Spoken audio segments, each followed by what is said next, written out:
Bay Area's Alyssa Goard reports from San Francisco, where Omicron has some of the city's businesses making a choice to minimize risk at the expense of profits.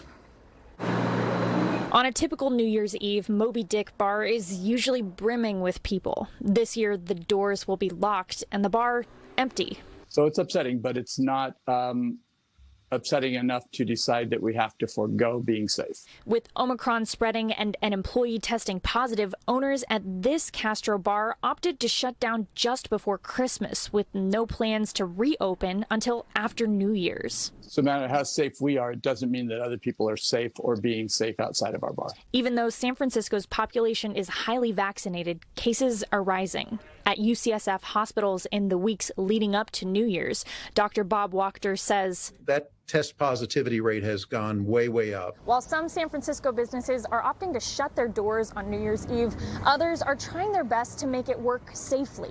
I added a HEPA filter in the middle of the restaurant today. Porter Anthony says his bar and restaurant, Harvey's, just reopened. He had shut things down for a few days after employees tested positive and says he'll only stay open if all staff continue to test negative.